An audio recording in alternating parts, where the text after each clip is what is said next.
Intermittent fasting is one of the most popular diets out there, but many people are still confused about what it actually is and how it works. So before we go into the nitty-gritty details of setting up your meal plan, let's first define intermittent fasting so you really understand what we're talking about here. Basically, intermittent fasting is an eating pattern where you cycle between periods of eating and fasting.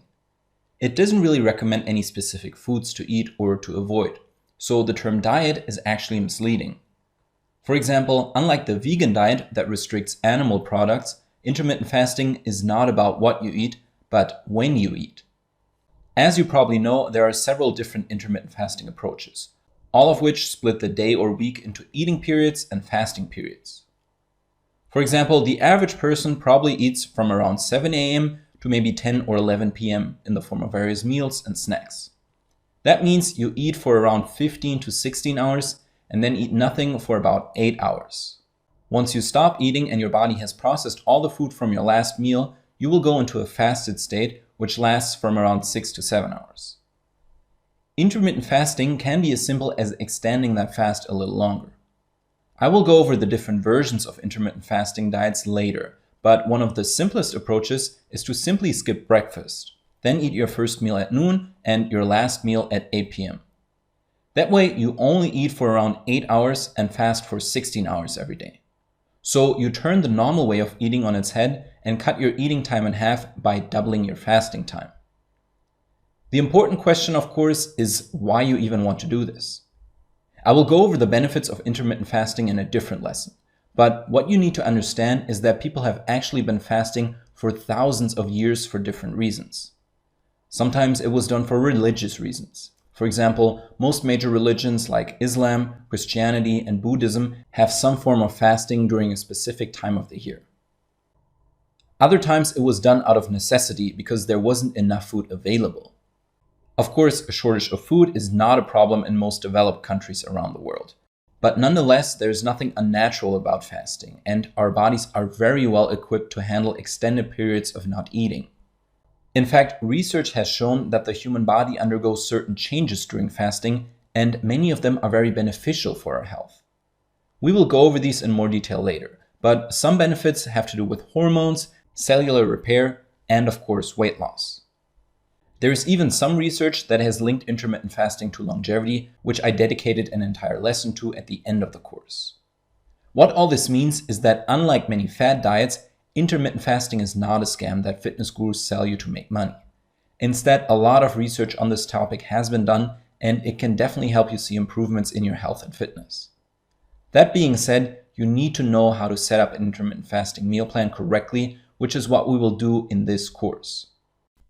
As the popularity of intermittent fasting has grown over the last years, several different approaches have popped up. In this lesson, I want to explain the most important ones you should be familiar with, and I will also talk about their benefits and drawbacks. At the end of the lesson, I will recommend the one approach that I believe is best for most people. The first approach is the 16-8 method. As the name suggests, the 16-8 method involves fasting every day for 16 hours and only eating within a time window of 8 hours. Within the eating window, you can usually eat as many meals as you want, but most people opt for 2 to 3 meals. This method is the most popular with fitness-oriented people who want to build muscle and lose fat while working out at the gym, and it was popularized by the Swedish fitness blogger Martin Berghan. The reason for this is that of all the intermittent fasting approaches, this one is the simplest and most straightforward. Really, all you have to do is skip breakfast and not eat anything after dinner. That means lunch and dinner and maybe a small snack in between will be your only meals.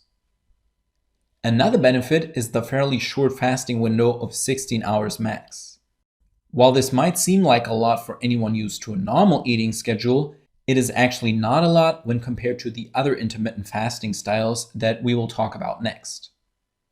The reason this is important for fitness is because we know from scientific studies that our body needs a consistent supply of protein to build muscle after workouts. While that doesn't mean you need to eat every 3 hours like it was long believed, you don't want to go entire days without eating any protein simply because you then rob your body of the raw materials of muscle tissue.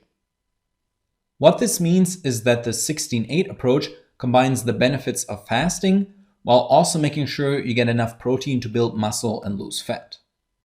One last thing I should mention is that from my experience working with clients who tried the 16-8 approach, skipping breakfast comes easy to most beginners, and I will explain why in a later lesson. But there are some people who get hungry in the morning and need a large breakfast to start their day. For them, this approach might not be the best because they will feel tired, sluggish, and weak throughout the day. The next intermittent fasting style I want to talk about is Eat, Stop, Eat. Next to the 16-8 approach, Eat, Stop, Eat is probably the most famous of the intermittent fasting styles. It basically involves a 24-hour fast once or twice per week.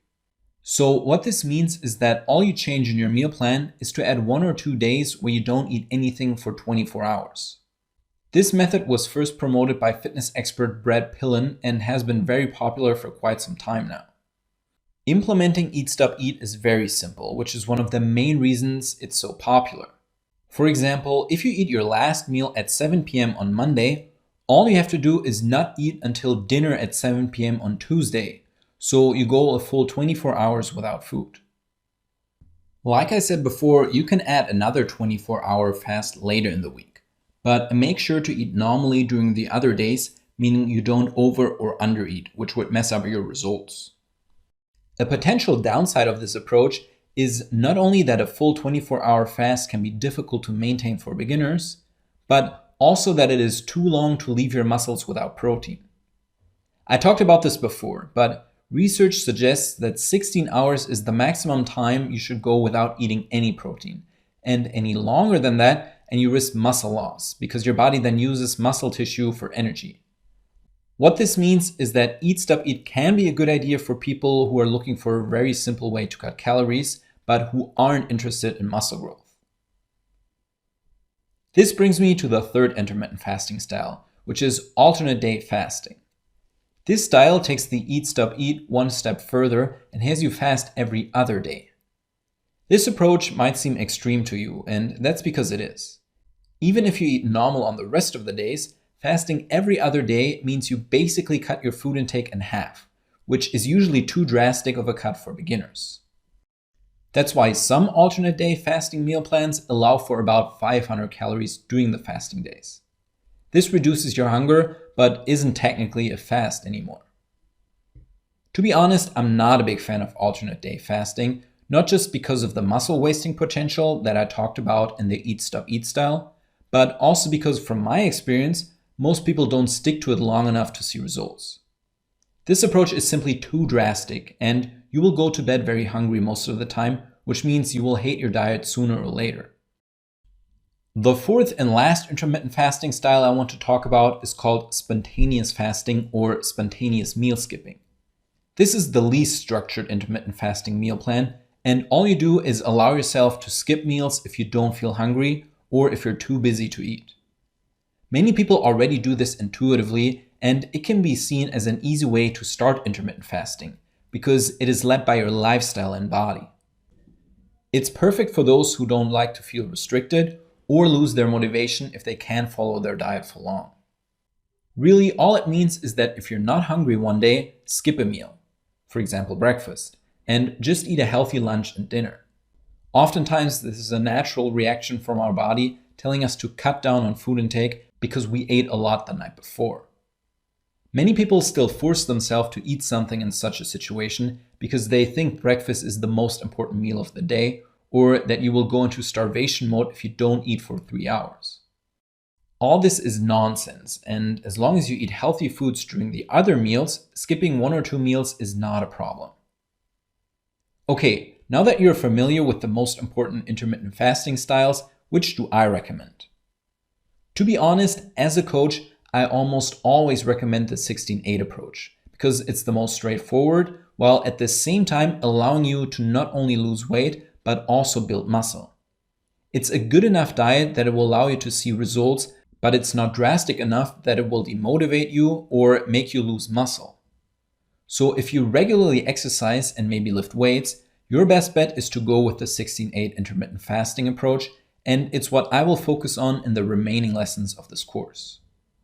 Of course, the benefits and strategies we will talk about also apply to the other styles. And at the end of the day, you should always choose a diet that you like and that you can stick to for the long run.